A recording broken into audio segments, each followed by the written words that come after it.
Hello guys, welcome to my channel Apna Gyan. Guys, आज हम हिंदी पढ़ेंगे और हिंदी में ये जानेंगे भाषा और व्याकरण।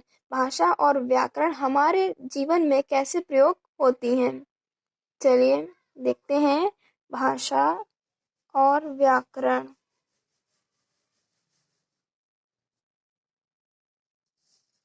भाषा क्या है गाइस? भाषा वह माध्यम है जिसकी सहायता से मनुष्य अपने भावों, विचारों और सूचनाओं को अभिव्यक्त करता है व समझता है।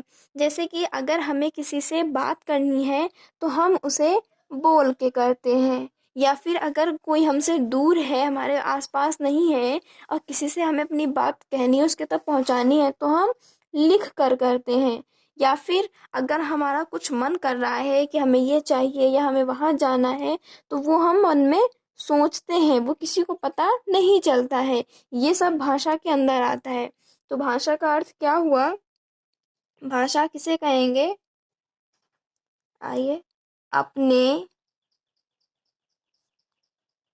मन के भाव दूसरों तक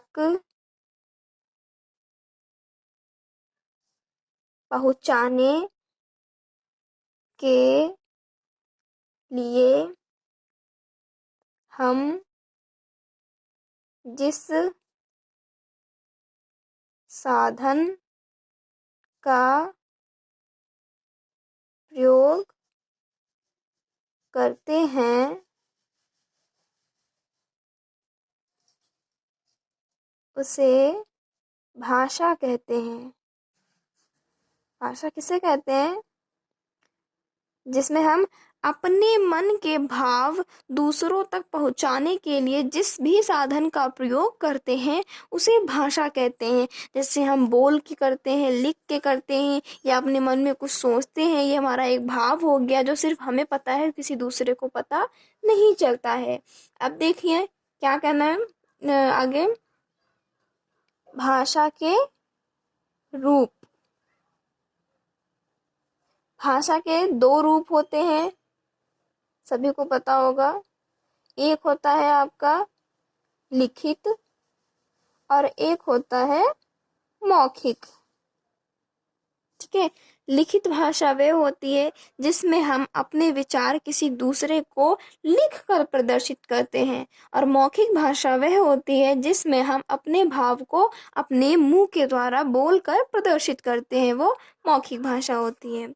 ये तो आप अपने आप लिख लेंगे, कोई जरूरत नहीं है लिखने की।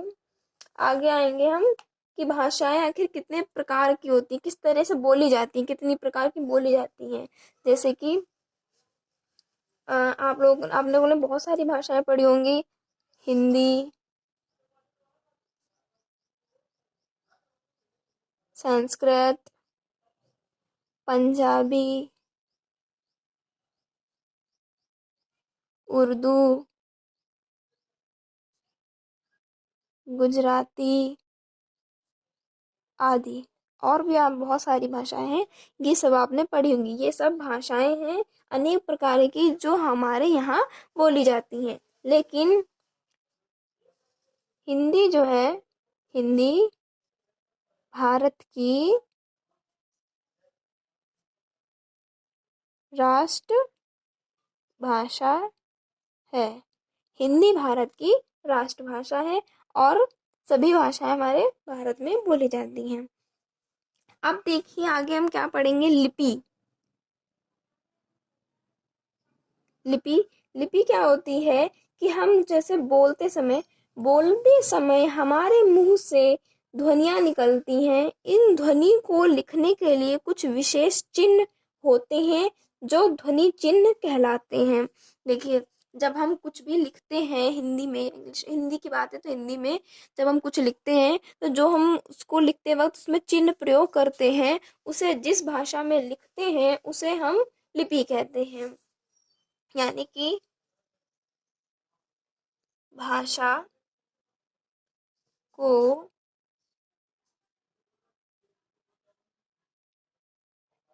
लिखने के लिए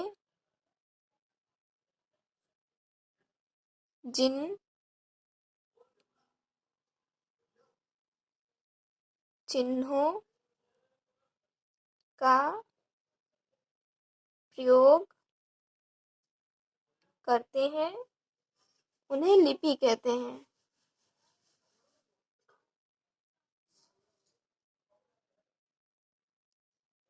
ठीक है, हमने पढ़ा अभी भाषा नंबर 1, भाषा के रूप नंबर 2, और ये भाषा लिपि नंबर 3। लिपि क्या होती है? भाषा को लिखने के लिए जिन चिन्हों का प्रयोग करते हैं उन्हें लिपि कहते हैं। जैसे हम हिंदी में कुछ भी लिखते हैं, उन शब्दों के साथ जो हम चिन्ह का प्रयोग करते हैं उन्हें लिखने के लिए जो यूज होता है उसे हम लिपि कहते हैं। जैसे कि देखेंगे,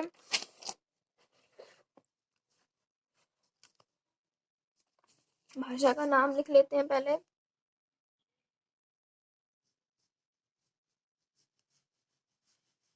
ये हमारे भाषा के नाम है और ये उसकी लिपि है।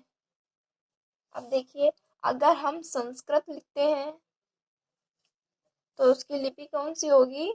देवनागरी। ये इसकी लिपि है। अगर आप उर्दू लिखेंगे तो उर्दू जो है फारसी में लिखी जाती है, ये इसकी लिपि है। अगर आप पंजाबी लिखते हैं तो पंजाबी गुरुमुखी में लिखी जाती है, ये इसकी लिपि है। और अगर आप अंग्रेजी लिखते हैं तो वो हमारी रोमन लिपि होती है। ठीक है, क्या आप नोट डाउन कर लेंगे, इम्पोर्टेंट है। अब आगे हम आएंगे, भाषा खत्म हो गया।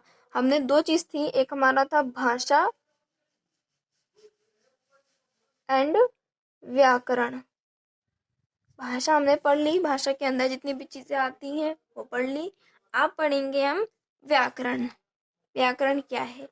भाषा के शुद्ध रूप को समझने, पढ़ने तथा लिखने के लिए जो ज्ञान होता है उसी ज्ञान को हम व्याकरण कहते हैं। जैसे कि व्याकरण वह शास्त्र है जिसकी सहायता से व्यक्ति शुद्ध पढ़ना, लिखना तथा बोलना सीखता है। व्याकरण लिखेंगे यहाँ पर, व्याकरण की डेफिनेशन। व्याकरण वह शास्त्र है जिसकी सहायता से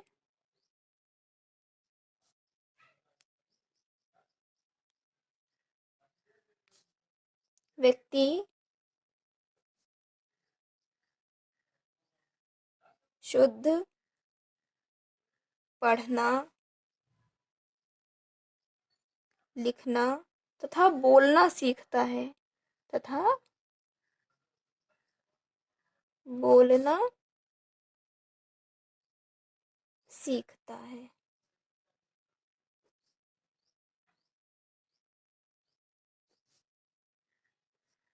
ठीक है, ये आप नोट डाउन कर लेंगे। अब देखिए, हम इसे करके दिखाएंगे, जिससे कि क्या कहा उसने, शुद्ध पढ़ने के लिए। तो पहले एक अशुद्ध लिखेंगे, अशुद्ध वाक्य, और यहाँ पर लिखेंगे इसका शुद्ध वाक्य। जैसे कि ये का नीम वृक्ष है। अगला नंबर इसको शुद्ध करके लिखेंगे कि यह नीम का वृक्ष है। ये लिखा था हमारा अशुद्ध वाक्य, ये का नीम वृक्ष है, जिसका कोई भी अर्थ नहीं बन रहा था। इसे हमने अपने तरीके, इसमें व्याकरण में शुद्ध करके लिखा है, ये नीम का वृक्ष है। तो अब पता चल रहा है कि जो ये वृक्ष है ये नीम का है। अब ये हमारा वाक्य शुद्ध हो गया और इसका एक अर्थ भी आ गया। ऐसे ही प्रत्येक भाषा का व्यवहारिक ज्ञान उसके व्याकरण द्वारा ही होता है। ऐसे ही भाषा का व्यवहारिक ज्ञान उसके व्याकरण द्वारा ही होता है। जैसे कि अगर आपका यहाँ पे कोई भी और नेक्स्ट नंबर कुछ भी सेंटेंस लिखा होता आपका वाक्य जो कि गलत होता है, और गलत वाक्य का कोई अर्थ नहीं होता है। जब उसे हम व्याकरण में लाकर सही से शुद्ध करके लिखते हैं तो वो एक हमारा वाक्य बनता है और उसका एक अर्थ भी निकलता है। ठीक है, अब इसके बारे में हम थोड़े से जो है कर लेंगे। आगे व्याकरण के हम अंग पढ़ लेते हैं। जहाँ पर आपको कुछ लिखना हो वीडियो पॉज करके आप लिख सकते हैं। अब हमने व्याकरण पढ़ लिया, अब पढ़ेंगे हम व्याकरण के अंग। व्याकरण के अंग, देखिए व्याकरण के कितने अंग होते हैं? व्याकरण के 3 अंग होते हैं। कितने होते हैं? 3।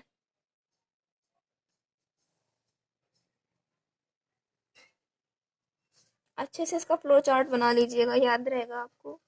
एक होता है वर्ण विचार, एक होता है शब्द विचार, एक होता है आपका वाक्य विचार।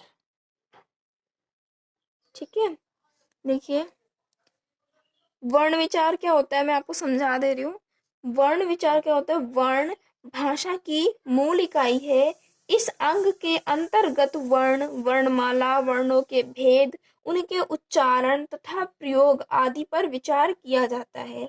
इस भाषा में उसके अंतर्गत जितने भी वर्ण आते हैं, शब्द आते हैं, उसके भेद आते हैं, उन सभी के उच्चारणों पर जो है आदि पर विचार किया जाता है। शब्द विचार में क्या करते हैं? इसमें शब्दों के भेद, उनकी उत्पत्ति तथा रूपांतरण आदि पर विचार किया जाता है। उसके भेद, उनकी उत्पत्ति कैसे हुई, वो कहाँ से आए, उनका रूपांतरण, इन चीजों पर विचार किया जाता है शब्द विचार में। और वाक्य विचार में क्या करते हैं? इसके अंतर्गत वाक्य, उनके भेद एवं रचना आदि पर विचार किया जाता है। उनके भेद और उनकी रचना के आधार पर विचार किया जाता है। रचना और भेद, भेद और रचना पर इसमें विचार किया जाता है। इनमें शब्दों के भेद और उनकी उत्पत्ति के उस पर विचार किया जाता है। और इसमें क्या किया जाता है? उच्चारण, उच्चारण है, वर्णों के भेद हैं, वर्णों के भेद, वर्ण, इन सभी पर विचार किया जाता है वर्ण विचार में।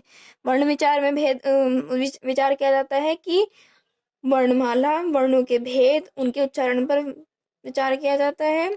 शब्द विचार में वर्णों के शब्दों के भेद जो होते हैं और उनकी उत्पत्ति होती है, उनके ऊपर विचार किया जाता है। वाक्य विचार में भेद और रचना पर विचार किया जाता है। यह आपके व्याकरण के अंग हो गए। अब इसमें क्वेश्चन कुछ आप अपने आप से कर सकते हैं, जैसे कि हमने आपको लिखा है व्याकरण किसे कहते हैं, या फिर आप लिख सकते हैं कि भाषा किसे कहते हैं, भाषा के कितने रूप होते हैं। वो आप सभी यहाँ पे क्वेश्चन लिख लेंगे। आपको खुद से 5 क्वेश्चन करने हैं। ठीक है, अगर हमारा वीडियो अच्छा लगा हो, पसंद आया हो तो जरूर सब्सक्राइब करें, बेल आइकन दबाएं, ताकि समय समय पर हमारी नोटिफिकेशन आपको मिलती रहे। लाइक करें, सब्सक्राइब करें एंड कमेंट करें। अपने दोस्तों को साथ भी शेयर करें, आप भी पढ़ें, दूसरों को भी पढ़ाएं। Thank you.